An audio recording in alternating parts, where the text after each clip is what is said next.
Del Hijo y del Espíritu Santo. Amén.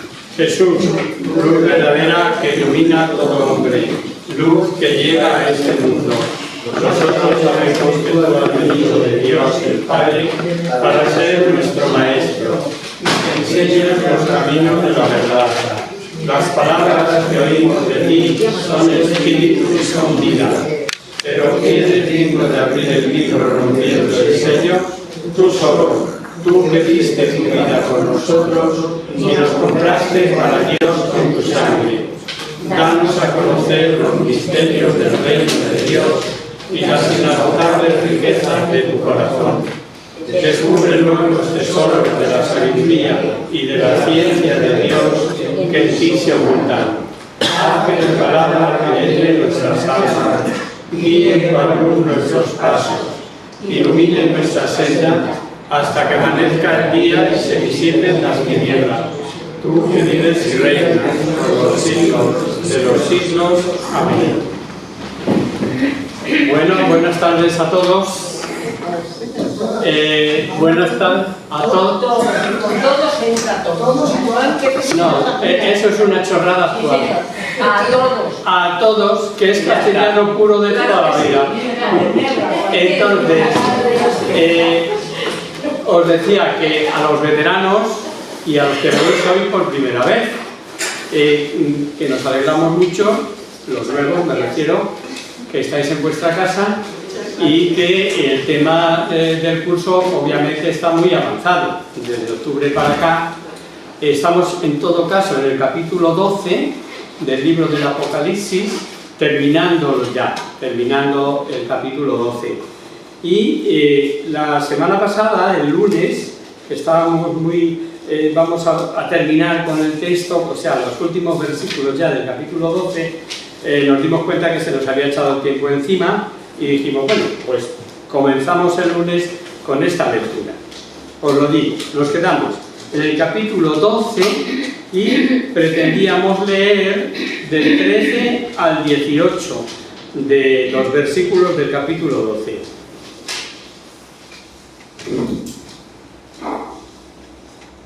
El dragón, al verse precipitado sobre la tierra, persiguió a la mujer que había dado a luz el varón, pero dieron a la mujer 2 alas de águila real para volar al desierto, el lugar donde es alimentada por un tiempo, 2 tiempos y medio tiempo, lejos de la vista de la serpiente. La serpiente arrojó de su boca como un río de agua detrás de la mujer para que el río se la llevase. Pero la tierra vino en ayuda de la mujer, abrió su boca y se tragó el río que el dragón había arrojado de su boca. El dragón se irritó contra la mujer y se fue a hacer la guerra al resto de su descendencia, a los que guardan los mandamientos de Dios y son fieles testigos de Jesús. El dragón se plantó sobre la arena del mar. Perfecto. Tras el fracaso con el hijo, la serpiente, enfadada, y lanza una persecución más feroz contra la mujer, madre de ese hijo. Dios sale en defensa de la mujer y vuelve al pensamiento que ya explicamos en el versículo 6 sobre el desierto y el ser alimentada allí, etcétera, etcétera, ¿no? Ahora lo que añade es que la dotó de 2 alas, una metáfora muy conocida que simboliza rapidez en el auxilio. El tiempo es el mismo, que ya vimos entonces, y simboliza la brevedad de los tiempos, expresado igualmente en esos 1260 días, como vimos, o un tiempo, 2 tiempos y medio tiempo, que dice el versículo 14. Un nuevo fracaso de Satanás contra la mujer y un nuevo simbolismo para decirnos que entonces, fijaos la maldad, lanzó todo un río contra ella, arrastró de su boca como un río para arrastrarla, dice, un río de persecuciones, calamidades. Si, además de los acontecimientos ocurridos contra los primeros cristianos, nos revela acontecimientos que se repetirán durante toda la historia de la Iglesia, bien podemos ver pues todo un río de ataques, martirios, calumnias, ateísmo, masonería y un larguísimo etcétera, y de los que la historia ha dado sobrado y repetido testimonio. Dicen los versículos 16 y 17 sobre ser tragado el río vomitado. Como crecidas que han ido cediendo, que han ido pasando una y otra vez, esos ríos contra la Iglesia. Los que tenemos ya cierta edad, hemos visto cómo han ido desfilando ataques, incendios, persecuciones, calumnias, con diversos matices, para volver con nuevos intentos. Vamos a volver a releer el versículo 17, Carmen, porque para entenderlo nos vendrán bien unas aclaraciones, pues veréis que el texto habla de lanzar la furia del dragón contra el resto de su descendencia. Lee el 17 de nuevo. El dragón se irritó contra la mujer y se fue a hacer la guerra al resto de su descendencia, a los que guardan los mandamientos de Dios y son fieles testigos de Jesús. Efectivamente, dice más, ¿no? Dice que estos que guardan los mandamientos y tienen el testimonio de Jesús, por lo que queda claro a quién se está refiriendo, ¿no? Es indudable que a la Iglesia hay que considerarla bajo dos aspectos diferentes en su conjunto. Lo habréis oído 1000 veces, ¿no? En cuanto a miembros de la Iglesia y la Iglesia como sociedad cristiana. La Iglesia como sociedad cristiana en su esencia es sin defectos, es indefectible. Los miembros individualmente estamos siempre expuestos a persecuciones del demonio, y contra estos es o debe ser a los que se refiere el texto. En cuanto a hechos inmediatos a la fecha del libro, podemos ver en el símbolo de 7 cabezas y 10 cuernos, recordad, a la Roma dominada por Satanás, y serían las cabezas sus 7 colinas y los 10 cuernos 10 emperadores. Pero para que veáis lo difícil que es interpretar toda esta simbología de Apocalipsis, otros piensan en Roma, y en esto coinciden casi todos, en cuanto a lo inmediato, pero dicen que son 7 cabezas, 7 emperadores y 10 cuernos, 10 reyes vasallos. Sea una cosa o sea otra, estamos siempre en la duda de esa interpretación, que depende de quién la haga. Y terminado el texto de este capítulo, vamos a lo prometido, lo que era nuestra ventana de expectación, con ganas de llegar al capítulo 12. ¿Quién es la mujer? ¿Quién es la mujer sobre la que gira todo este capítulo 12? Nos hemos valido de distintas interpretaciones, de la Biblia comentada, de los profesores de Salamanca, comentarios al Nuevo Testamento, de la Compañía de Jesús, el tomo 3 del Apocalipsis del especialista en esta materia, Barsotti, del que me habéis oído ya algunas citas, y comentarios a la Sagrada Escritura de Verbum Dei, escritos de San Juan, del padre Felipe Ramos. Con este material hemos visto que en general no se puede decir que se refiere exclusivamente a, no, porque unos cargan la tinta más en este aspecto, otros más en este otro, y todos terminan por no excluir, porque a vista de los textos no se puede excluir. Y la tinta es cargada sobre la mujer.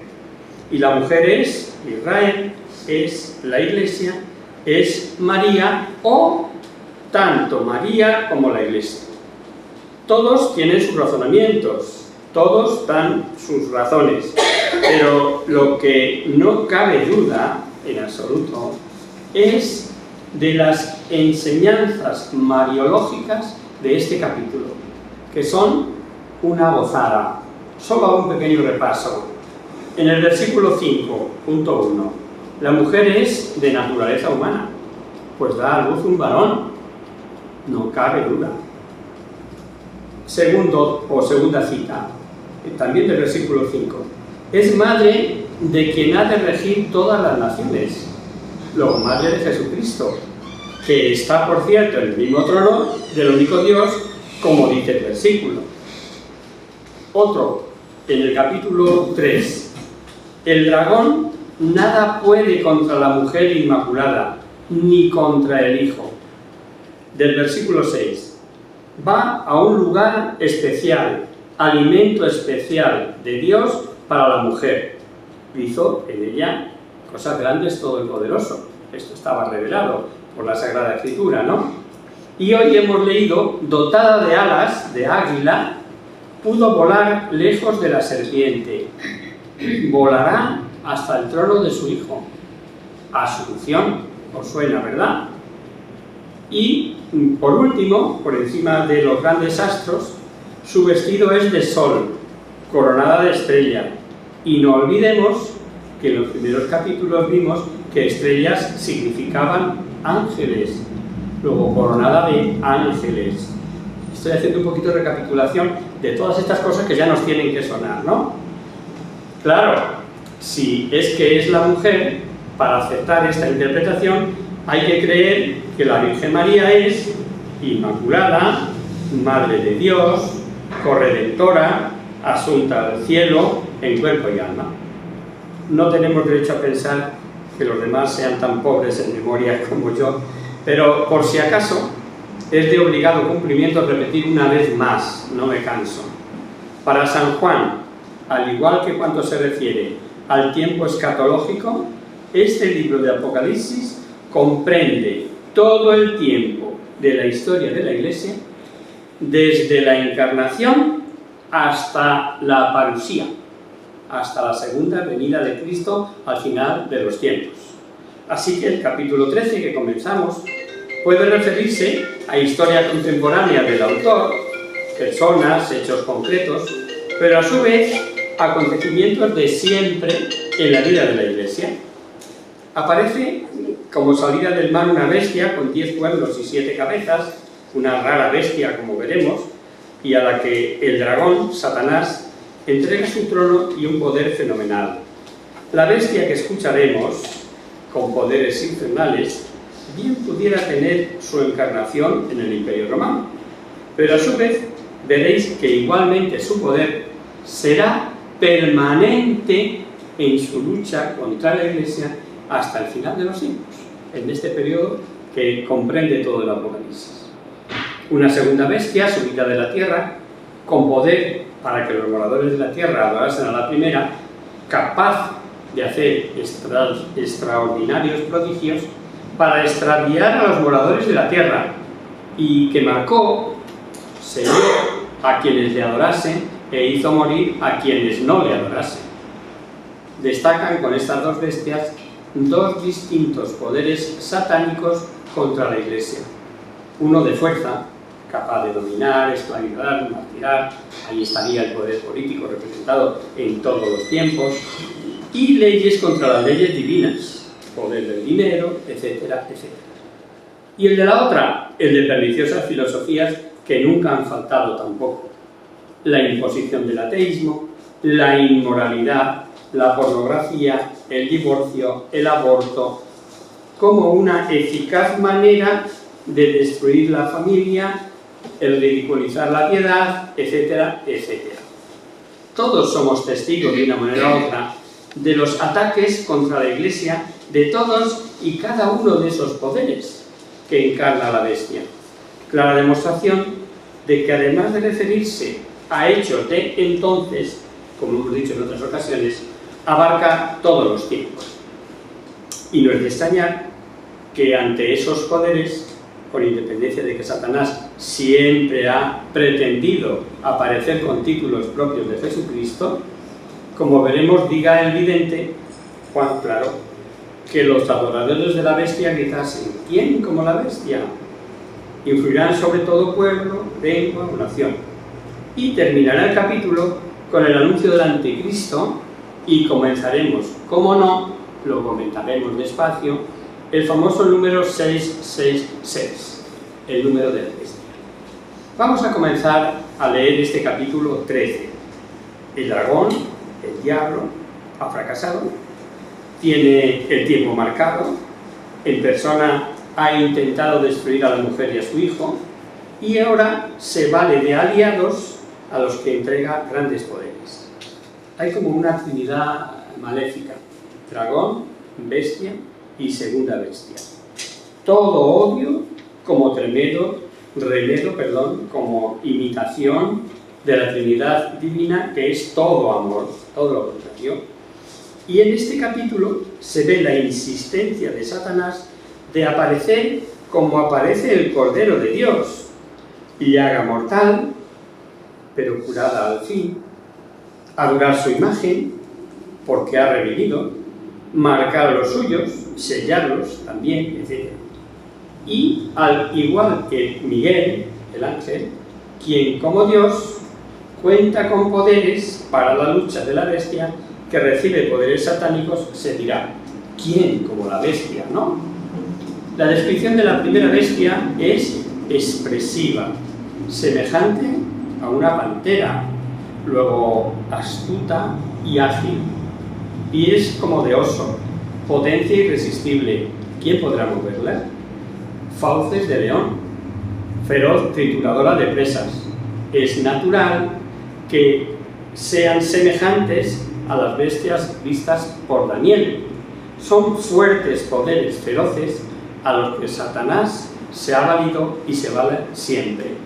Dice que el dragón le dijo a la bestia, su poder, su trono y autoridad grande. El dragón es el príncipe de este mundo. Así lo dijo Jesús en distintas ocasiones. Sin ir más largo, en el propio San Juan, en el Evangelio, en el capítulo 14 y en el capítulo 12. Y recordaréis que cuando las tentaciones en el desierto, después de haber fracasado Satanás, intentando valerse de citas bíblicas, malinterpretadas, claro, pues después de aquel fracaso, el diablo ya se destapó y le dijo, tras haberle mostrado todos los reinos del mundo, está en Mateo, ¿no?, las tentaciones, todo este poder y su gloria te daré, pues a mí me ha sido entregado y a quien quiero se lo doy, si pues me adoras.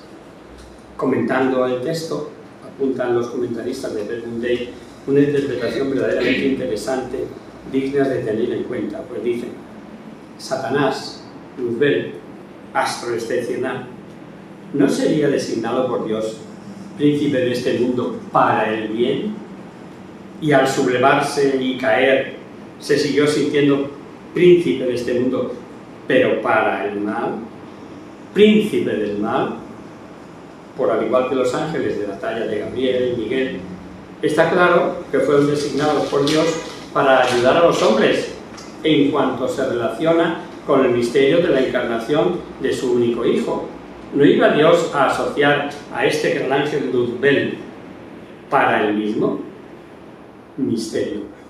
De ser acertado el comentario de estos eruditos a los que he aludido, la duda sobre el pecado del demonio sería resuelta en favor de los teólogos que piensan que fue no aceptar, no servir, no adorar, no reconocer a Jesucristo Dios con la pega de su naturaleza humana, o sea, una naturaleza inferior a la nuestra, inferior a la angélica, que es mucho mayor que la humana, y va y se hace humano para redimir a la gente, pero este hombre está chalado, ¿me entendéis? Hay quien dice, y aseguran los teólogos, que ese fue el gran pecado de los ángeles, el no serviré.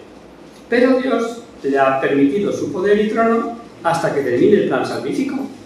Y claro, él busca asociados a los que otorga poderes y de los que recibe adoración. Surge algo al parecer imprevisto.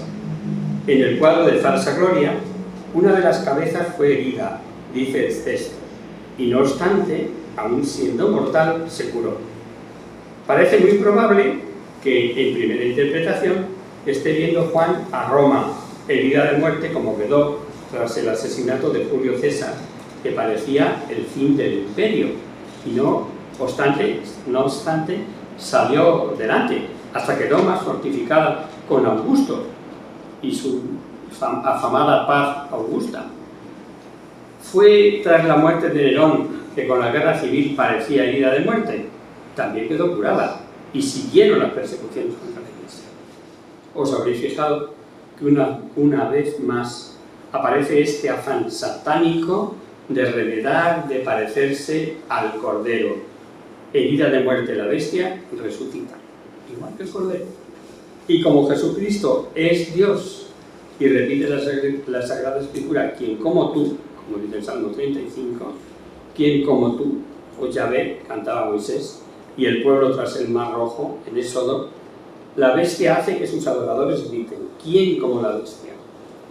Por cierto, que este versículo 4 recoge esto, revela posiblemente algo que asusta, pues dice literalmente, adoraron al dragón porque había dado poder a la bestia y adoraron a la bestia. Lucifer lo intentó con Jesucristo y no pudo nada pese a haberle ofrecido todos los reinos del mundo. Ahora vemos que lo que no consiguió de Jesucristo sí lo consigue de los humanos. Pero ¿cómo lo consigue? ¿De qué medio se vale? Le adoraron porque había dado poder a la bestia, dice el texto. Y vimos que los poderes son dominio, poder, dinero, placeres. ¿No estará ahí el gancho? Pero de ser así, fijaros que hay dos adoraciones, al dragón y a la bestia.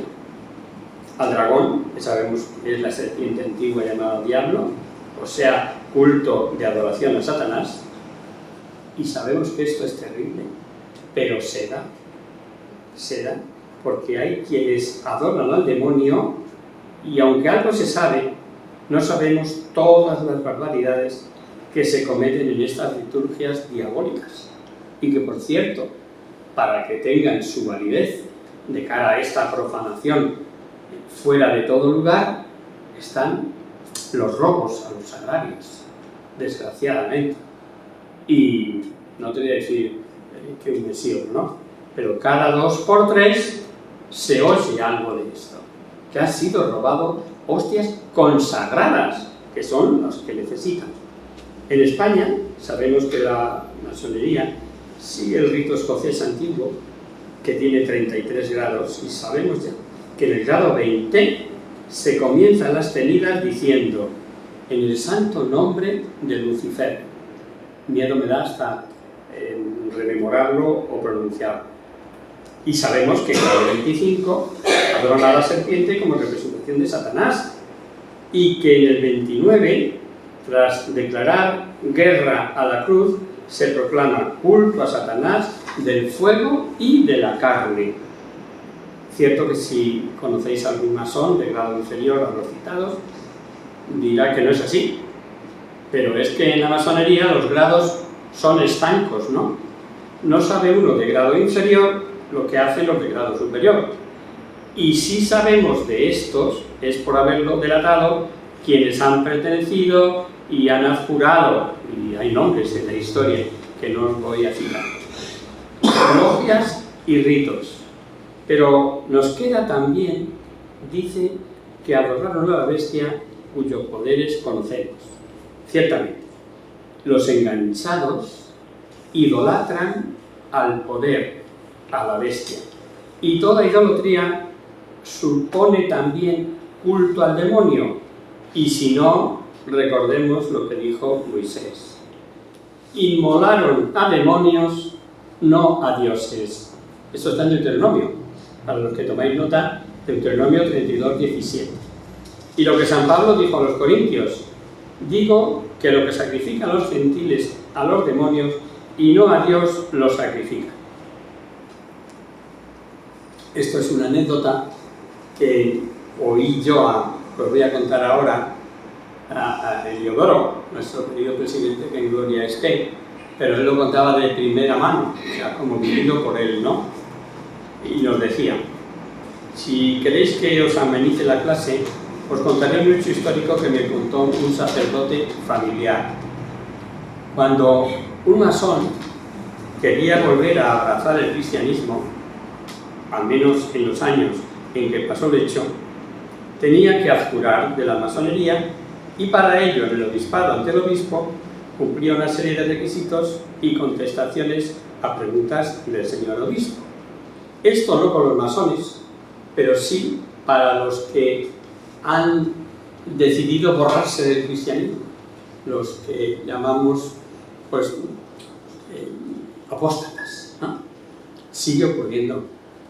y esto sí lo he vivido yo en el obispado, no es una anécdota, Diodoro, como entonces el vicario general atendió a uno de estos que habían decidido, algún día dije que me borrara del cristianismo, pero quiero volver. Yo estaba equivocado y desgraciadamente así había, y se siguen dando, que es a lo que me refiero, ¿no? Y cuando vuelven a inscribirle o a aceptar de nuevo en la familia católica dentro de su libro de bautismo, donde se cuenta todo, donde se comenta todo, cuando el representante de la Iglesia, en este caso el vicario general, hoy obispo auxiliar de la diócesis de Getafe, ve oportuno que el arrepentimiento es sincero y que quiere de verdad regresar a la Iglesia. Bueno, esto entre paréntesis, para que veáis que no es solo cierto lo que nos comentaba Heliodoro. Pues bien, como os decía, cuando un masón quería volver a abrazar el cristianismo, en esa época tenía que abjurar y para ello tenía que ir al obispado. Aquella mañana había en la agenda cita de un masón para cumplir esto, ¿no? El señor obispo llegó y mandaron pasar al señor que estaba esperando. Y después de tragarse todo el ritual de contestaciones, el señor obispo quiso charlar con él. Y a las primeras de cambio, el obispo no supo si reír o llorar. No, señor, no. Si yo no he sido nunca eso. Yo soy albañil de Navalcarnero, que me dijeron que tenía que venir el obispado de Madrid a cobrar una factura del arreglo del campanario. Mi primo carnal es el párroco de Navalcarnero y aquí vine. O sea, él lo contaba graciosamente, claro, porque fue así. Estaba esperando el hombre porque había llegado con tiempo de sobra y al llegar el obispo le mandaron pasar. Seguimos con nuestro tema. El siguiente versículo dice que la bestia se le dio una boca para proferir palabras llenas de arrogancia y de blasfemia. Como otras veces, el tiempo que Dios permite para el mal es siempre limitado y remite a ese famoso simbolismo de los 1250 días, 42 meses o un tiempo, 2 tiempos y medio tiempo, que es lo mismo. Sabemos de la arrogancia de los emperadores del tiempo de San Juan. Admitían ser considerados como dioses y tenían títulos blasfemos como Deus, Filius Dei, Salvator.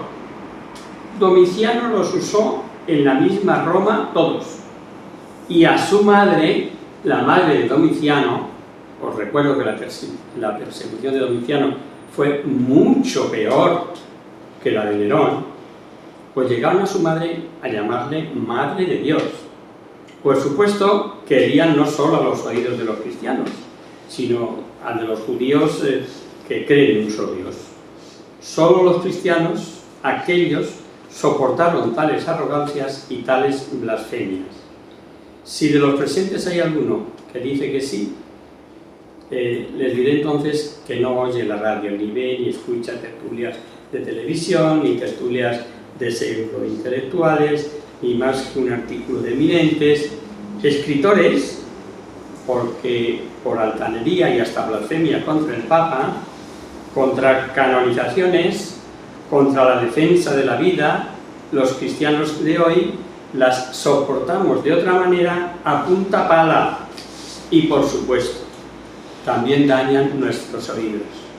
Me estoy acordando ahora de una película que, si no ha estado en cartelera en los recientes estrenos, que es una sarta de mentiras, cogiendo todo lo peor que se puede coger para elegir un papa en la película famosa del Cónclave. Yo no he hecho más que leer la secuencia y he hablado con una persona que la ha visto.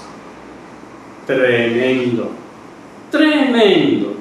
No pueden ocurrir, como yo digo, peores cosas para tratar de desacreditar a la Iglesia Católica. Que no, hombre, que no. Vete a tus negocios, haz lo que te dé la gana, pero no digas mentiras a ultranza. Claro, la bestia está suelta, O sea, no nos creemos que eso ya pasó, que era una cosa que escribe San Juan en su época. Estamos diciendo que el Apocalipsis va desde la anunciación de la llegada de Jesucristo al mundo, hasta la parusía, hasta la segunda venida. Luego pasa, ha pasado y pasará todo el tiempo que Dios permita. Una prueba más de ser poderes infernales, porque el versículo 7 precisa aclaración. Dice, fuele otorgado hacer la guerra a los santos y vencerlos. Plinio el joven, en una carta a Trajano, comunicaba que en Bitinia a los acusados de cristianismo les obligaban a adorar la estatua del emperador y que eran ejecutados quienes se negaban. Los santos miembros de la Iglesia dieron su sangre, que es semilla de nuevos cristianos, y en este sentido dice el texto, hacer la guerra a los santos y vencerlos. Pero el triunfo definitivo no admite duda, porque en el capítulo 20, Juan verá a estos mártires, a los que Dios ha permitido quedar como vencidos, les verá reinando con Cristo en sus tronos. El versículo 8 tiene sus dificultades, pues parece que el original está en masculino. Así traducido, por ejemplo, nos dice el texto, todos los habitantes de la tierra no inscritos en el libro le adoraron, y al estar en masculino se refiere al dragón, que dio poderes a la bestia, pero otros comentaristas, otros escritores, por ejemplo la Biblia de Nácar, la de Jerusalén o las Paulinas, lo traducen en femenino, y así el texto dice, todos los habitantes de la tierra inscritos en el libro la adoraron, y en este caso habría que interpretar que adoraron a la bestia, lo que en cierto modo podría suponer adorar a quienes han recibido esos poderes satánicos. Carece de importancia, porque adorar al dragón y adorar a la bestia, al fin y al cabo, es lo mismo. Más duda supone saber si el texto se refiere a que el libro está escrito desde la fundación del mundo o desde la fundación del mundo fue incolado el Cordero. Dice el texto, cuyo nombre no está inscrito desde el principio del mundo en el libro de la vida del Cordero degollado. Y ahí andan los exegetas, analizando los que saben. Unos dicen que se refiere al libro escrito desde la fundación del mundo y alegan citas del capítulo 17, del capítulo 21 al que llegaremos, y otros dicen que el sacrificio de Cristo fue determinado en el seno de la divinidad desde la eternidad, y en este sentido presentan, sin ir más largo, la cita del primer Papa. La primera carta de Pedro, en el capítulo 1, dice, sino la sangre preciosa de Cristo como Cordero sin defecto ni mancha, ya conocido antes de la creación del mundo y manifestado al fin de los tiempos por amor vuestro. De cualquier forma, no creo valga la pena andar con mucho interés por una u otra, porque lo que no admite duda es que Dios está fuera del tiempo, por lo que es lo mismo. En Dios todo es eternidad, todo es un eterno presente, y San Pablo, escribiendo a los Efesios, hablando de Jesucristo y de nuestra elección, dice, en Él nos eligió antes de la constitución del mundo.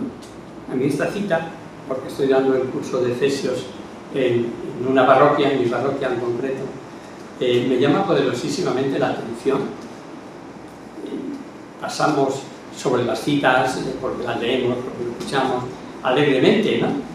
Pero ¿hemos calado en el sentido que esto tiene? En Él nos eligió antes de la constitución del mundo. A ti, a mí, a ti, a mí. Antes del hágase la luz. Y ya estaba yo allí, en el pensamiento del Señor, de Dios eterno. Pues mira, palabra de Dios. O no lo creemos o no lo creemos, pero ahí está, en la carta a los Efesios. Resulta consolador, esperanzador y supone una gozada de saber que nuestro Jesús, el mismo que recibimos en la Eucaristía, que hemos comulgado hace media hora, el que nos ofrece su amistad y nos admite en su intimidad, tiene el libro de la vida en sus manos. ¿O quién nos abatirá? Y por último, lo otro os lo he ido diciendo para poneros deberes. os vais a escapar. Ahora vamos a leer de este capítulo 13, donde estamos, del 9 al 17, para que lo escuchemos todos. Pero hasta este 9 os lo he contado yo todo, aunque hagáis los deberes en casa, de leer hasta el capítulo 9. Leemos ahora capítulo 13, del 9 al 17. Si alguno tiene oídos, que oiga. Si alguno está destinado a la cautividad irá. Si alguno mata por la espada morirá. En esto está la paciencia y la fe de los santos. Vi otra bestia que subió de la tierra y tenía 2 cuernos semejantes a los de un cordero, pero hablaba como un dragón. Ejerció toda la autoridad de la primera bestia en presencia de ella e hizo que la tierra y todos los moradores de ella adorasen a la primera bestia, cuya llaga mortal había sido curada. Hizo grandes señales hasta hacer bajar fuego del cielo a la tierra delante de los hombres. Extravió a los moradores de la tierra con las señales que le fue dado ejecutar delante de la bestia, diciendo a los moradores de la tierra que hiciesen una imagen en honor de la bestia, que tiene una herida de espada y que ha revivido. Fuese dado infundir espíritu en la imagen de la bestia, para que hablase la imagen e hiciese morir a cuantos no se postrasen ante la imagen de la bestia. E hizo que a todos, pequeños y grandes, ricos, pobres, libres y siervos, se le imprimiese una marca en la mano derecha y en la frente, y que nadie pudiese comprar o vender, sino el que tuviera la marca, el nombre de la bestia o el número de su nombre. Aquí está la sabiduría, el que tenga inteligencia calcule el número de la bestia, porque el número de hombre, su número es 666. Perfecto. Hay un marcado interés en repetirnos que el que tenga oídos que oiga. Es el respeto que Dios, que todo lo puede, tiene a la libertad humana. Podemos tener oídos, pero negarnos a oír. También el versículo 10 puede interpretarse de 2 formas. Una sería advertir que el culpable recibirá su merecido, y al decir su, quiere decirse que no será para todos igual. Y sabemos que en el estado de condenación, en lo que es en el infierno, no todos padecen por igual, sino en proporción a su maldad. Así se explica lo que dice: si destinado a la cautividad, si mata la espada morirá, etc. Otra interpretación es que los decretos divinos son inexorables, por más que nos empeñemos en lo contrario. Así, el destino a la cautividad, etc., es interpretación que sería de acuerdo con lo que sigue. En esto está la paciencia y la fe de los santos, o lo que es lo mismo, aceptar los decretos divinos y dar testimonio. Para lo que se necesita 2 cosas: paciencia y fe. La primera bestia que dijo vio salir del mar, la que en primera interpretación pudiera ser el Imperio Romano, o sea, Occidente, la vio con aquellos poderes y fuerza simbolizados en sus 10 cuernos. Era fuerza de dominio, conquista, sujeción. Y esta segunda, que dice ahora subir de la tierra, es como el dragón, pero se presenta como cordero. Ahí está la astucia de Satanás. Por eso, aun sin presentarse con tantos poderes, como simbolizan los 10 cuernos, sino con 2 semejante a un cordero, dice el texto su lenguaje como de dragón. Luego, lenguaje astuto, maléfico, venenoso, blasfemo. El autor sagrado quiere mostrar el gran peligro que supone para la Iglesia la acción de esta segunda bestia. Es mucho peor que la persecución y daño físico, porque son fuerzas del intelecto, son fuerzas filosóficas, errores en religiosos, herejías, medias verdades. Y esas las tenemos ahora sí y dentro de un rato también, y no se os ocurra poner la pena. Que lo veis todo seguido. Jesús ya había advertido a los suyos del gran peligro de quienes con piel de ovejas son lobos rapaces.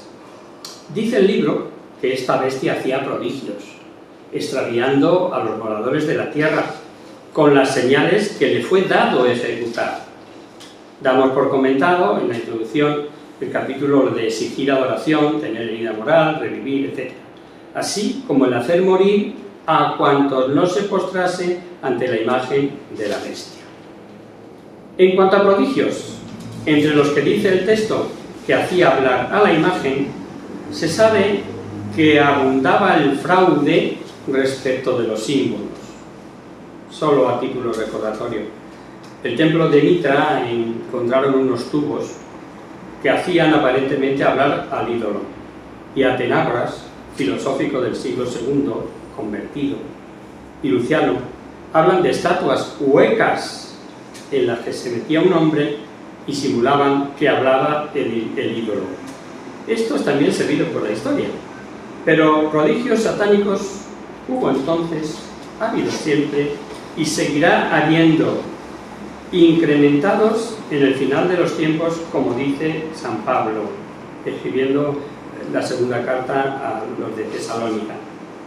La venida del inicuo irá acompañada del poder de Satanás, dice, de todo género de milagros, señales y prodigios, de seducciones, etcétera, etcétera. Lo traducimos al román paladino, a lo que está pasando actualmente con nuestros ancianos encajeros en tantísimas situaciones. El engaño, como queráis y por donde queráis.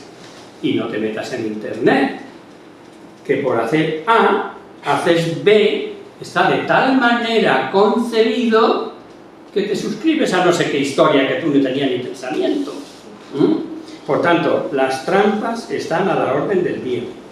Me imagino que sabréis en qué se diferencian estos prodigios, aunque sean ejercicios sobre las leyes naturales de los milagros obrados por la fe de los santos. Los milagros son para bien, causan aumento de la fe, piedad, etc. Y los prodigios son satánicos, para el mal, para atrapar almas, para causar males, etcétera, etcétera. Satanás, al buscar la perdición de la raza humana, no tiene distinciones y va a por todos. Como dice el versículo 16, que nos ha leído Carmen, grandes y pequeños, ricos y pobres, libres y siervos, y a quienes aceptan la marca de la bestia como cosa suya, como se marcaba a los esclavos. Sí, nos da tiempo todavía un poquito aquí. Y a estos se les facilita el medrar, el negociar, excluyendo a quienes no tengan marcados, y en esto hace falta sumarse nada más a la política en España. Y de nuevo volvamos a que, saltando de aquellos tiempos a los nuestros, pues hay, yo conozco, y de primera mano, y está aquí su padre, la trampa que quisieron hacer a los chicos de Retamar, cuando se examinó mi sobrino, solicitándole lo que le pareció oportuno, pero lo hicieron tan mal que se dieron cuenta que eso no podía ser. Pero entre los tribunales, entre los observadores, ¿es así o no, Luis? Había ir a por este colegio, que no alcancen estos puntos. Pero bueno, ¿qué me está usted diciendo? ¿Qué me está usted diciendo? Pues de eso, queridos amigos, así. Iba a meterme ya con el capítulo, o sea, con el 666, y empezaríamos leyéndolo, pero hacemos lo del otro día. Nos quedamos aquí y sabemos dónde empezamos. Vamos a empezar leyendo de este capítulo 13, el versículo 18, y empezamos a explicar lo del número de la bestia. ¿Os parece? Pues venga, con este bizcocho, hasta el lunes que viene a las 8. En el nombre del Padre, del Hijo y del Espíritu Santo. Amén. Virgen bella como la luna y bendita del cielo, en cuyos rostros se miran los santos y se contemplan los ángeles. Haz que nosotros, tus hijos, nos parezcamos a ti, y que nuestras almas reciban un rayo de esa belleza tuya, que no decae con los años, sino que brilla en la eternidad. María, sol del cielo, despierta toda vida donde haya muerte, e ilumina los espíritus en que haya tinieblas. reflejándote en el rostro de tus ojos, luz y tu fervor. María, poderosa como un ejército, concede a nuestra ciudad la victoria. Somos más débiles y nuestro enemigo se ha hecho regresa con tantos estragos, mas con tu bandera nos sentimos seguros de vencerlo. Él conoce el poder de tu pie, tiene la majestad de tu mirada. Sálvanos, María, bella como la luna, luna como el sol, temible como un ejército de nada, levantado en pie de guerra, no por el odio, sino por la llama.